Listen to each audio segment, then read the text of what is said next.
The Niger Delta has some of the biggest oil fields in the world.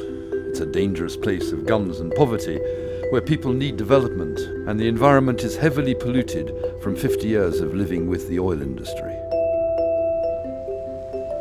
In June 2013, in the dead of night, a massive explosion occurred on a major Shell pipeline near the village of Bodo, spilling thousands of barrels of oil into the swamps. It was the 25th attack on that pipeline in the last 2 years, but the size of the Bodo explosion and its proximity to the very people who were supposed to have been guarding it made it remarkable, exposing the depths of corruption at the heart of the Nigerian oil industry. We went to the swamps in Bodo to see where the accident took place. Just a few hundred yards over there is the Joint Task Force. That's the military's station. It's impossible to know exactly what was going on, but the likelihood is that oil was being stolen in a very, very large way, right under the noses of the authorities, and perhaps with the collusion of the authorities. In the days following the explosion, a team was assembled to investigate what happened. Catholic priest Father Obi was invited to join this official investigation. From the very moment I got to the area, I was suspicious, because I wondered why a site that should have been well protected, the JTF were probably 70 meters from the scene, because I could see their houseboat from the scene of the fire. The military were within 70 meters? They were at most maybe 100 meters, but I don't think it was up to 100 meters. So clearly the military knew what was going on. They knew exactly what was going on there. And then also, later on in the investigation, it was clear to me that Shell was aware that this was probably one of the most bunkered points on the Trans-Niger. When you say bunkered, that means that is where the oil was being tapped off? Was being tapped off because there is always oil there. And from the investigation, it was clear to us that Shell knew this. What you're saying is that the company knew, yes, the contractors knew, they knew quite well, the military knew, everybody knew and that this oil was being taken out. And for me, there was clear complicity from everybody around. But everyone has a different story to tell. Shell, which says it's losing 80,000 barrels of oil a day to theft, has stated that oil was being stolen in Bodo, but they told us emphatically that their own contractors were not involved. Nigeria says it's losing 400,000 barrels of oil a day to sabotage, theft and lost production. That's nearly 20% of everything that's produced in the Delta. And it's costing the government and oil companies $20 billion a year. No other country in the world is losing anything like this much. For 20 minutes now we've been flying over a devastated landscape with dozens of illegal refineries, some small scale, some quite large scale, which have been tapping oil off the main pipelines, putting the oil into barges and exporting it who knows where. The landscape has been destroyed. It's a very tragic situation.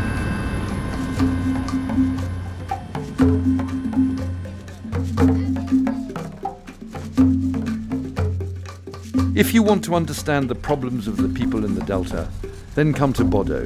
There are no wells there, but still the community is plagued by oil. In 2008, faults in the Shell pipeline spilt tens of thousands of barrels of crude into the mangrove swamps, causing total devastation. 5 years later, and people here are still waiting compensation and cleanup. They've lost their fishing grounds and much of their farmland. Oil has been nothing short of a disaster for these people.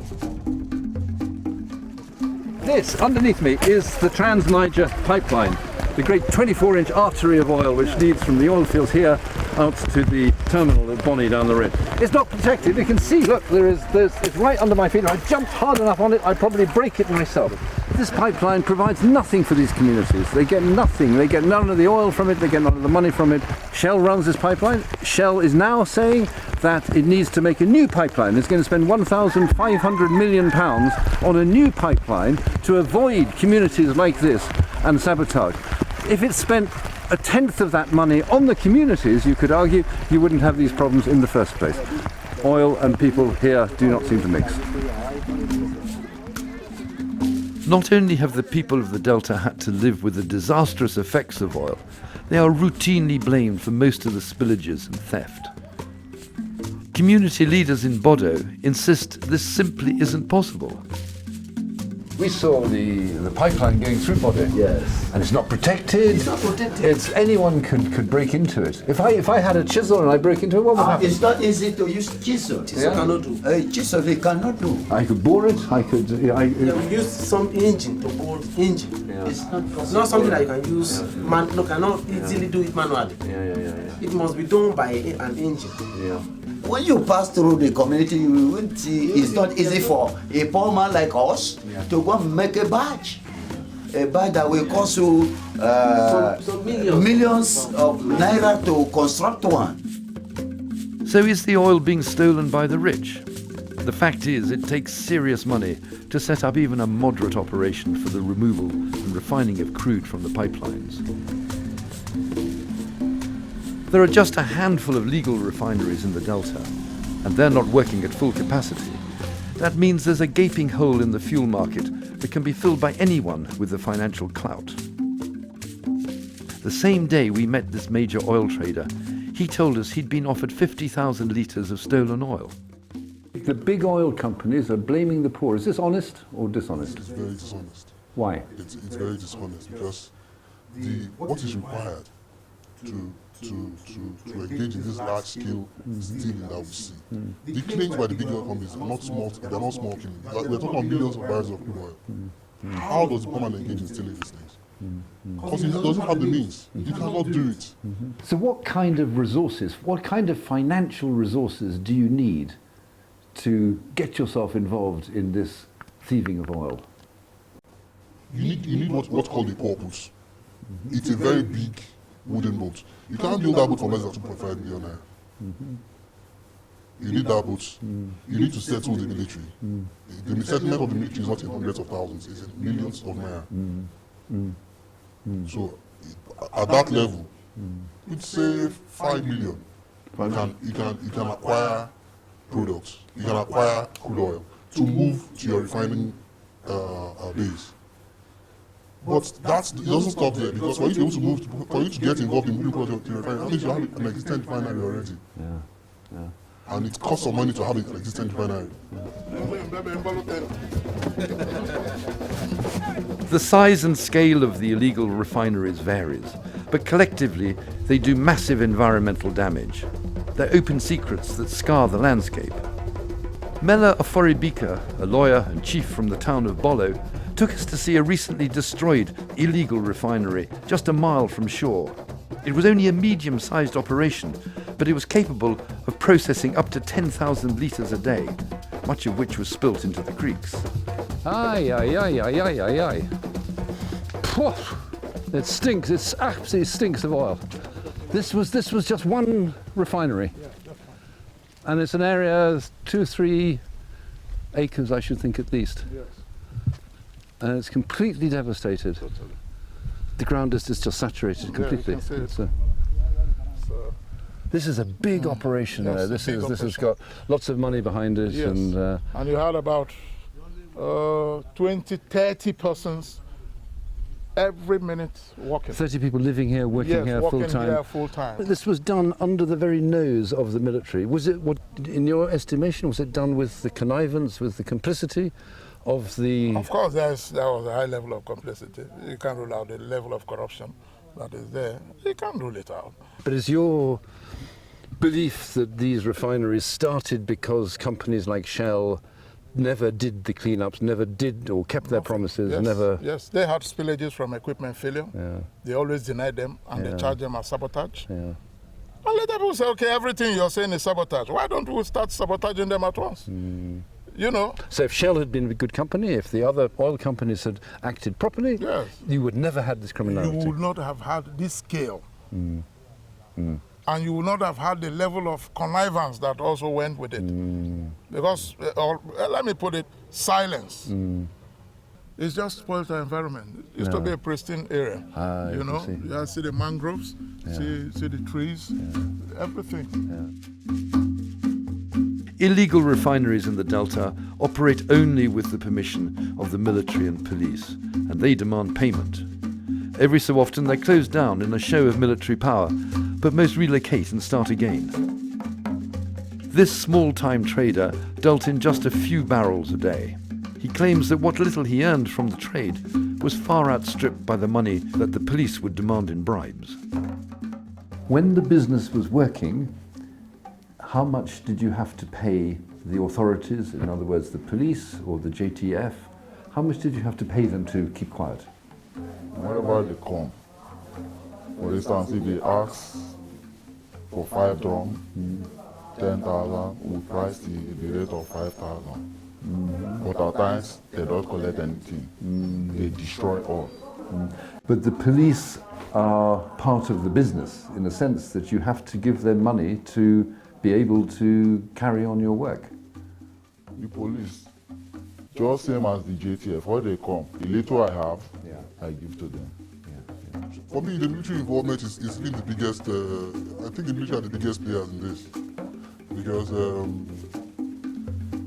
none of these things can be done without the military. The Niger Delta, for example, for a place has been militarized in a very large way. So there's nothing you can do without seeking their consent. And their consent means they are involved in the business. What's clear is the oil industry in Nigeria has developed a culture of secrecy and complicity that allows the wealthy and powerful to prosper, but only offers crumbs to the poor.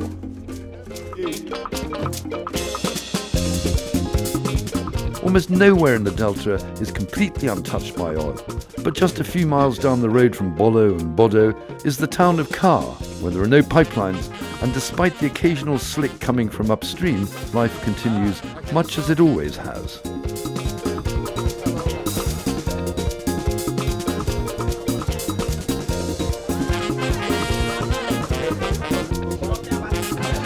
This is great. This is the Nigeria we don't see enough of in the media. We read about the oil pollution, we read about the terrorism, we read about the corruption. This is just an ordinary small town in Nigeria going about its business, and it's humming, it's thriving, it's lovely, it's music, it's kids, it's calm, it's just everything we don't expect from Nigeria. This is how the place was, and this is why it's really worth fighting for.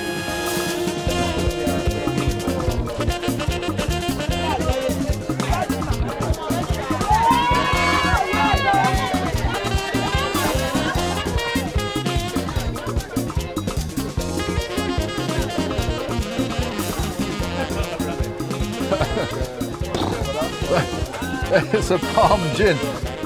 Cheers, it's really good. Down the hatch.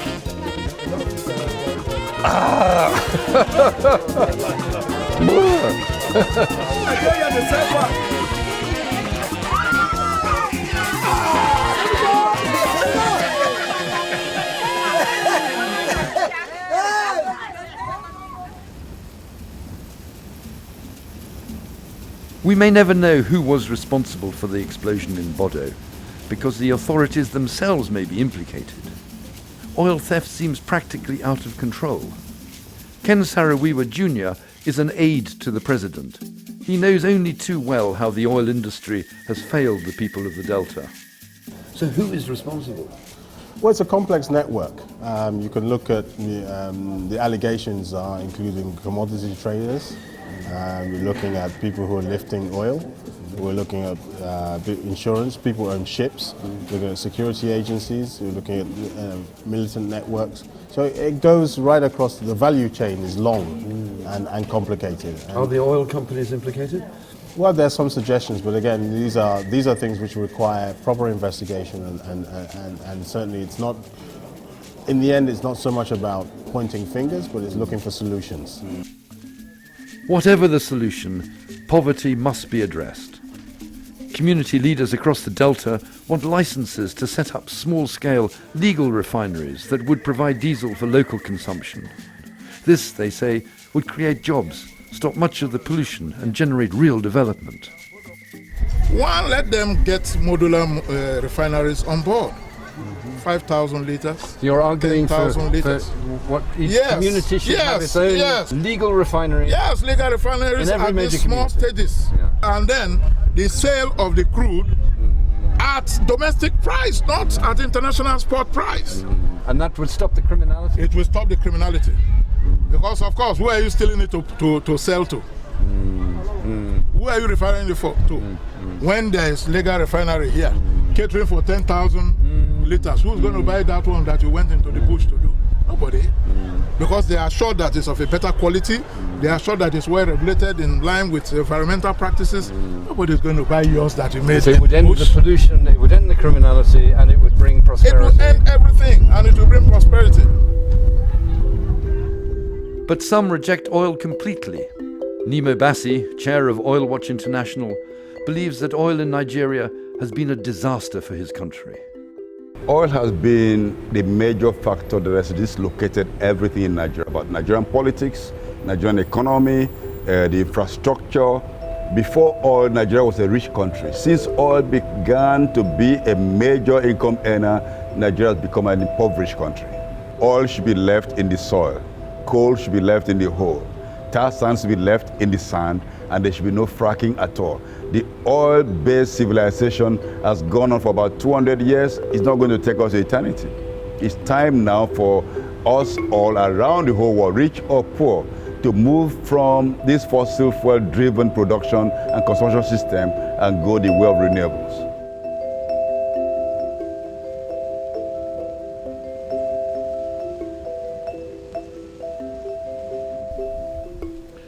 So this is what oil does in its crudest form to the environment. It destroys it. There's nothing left. And it's going to go on, that's the whole point. It's going to go on until somebody says that's enough. That's enough exploitation of the resource, that's enough exploitation of people, that's enough thieving of resources, that's enough destroying of the environment. This sort of culture of rape and destroy will just inevitably go on in every oil field of the world. It's happening. It's happening in Ecuador, it's happening in Colombia, it's happening all over Africa, it's happening in the East, and war and political strife comes with oil. The oil culture is just a disaster. It's a curse. It is not a blessing. At this level, it is a curse.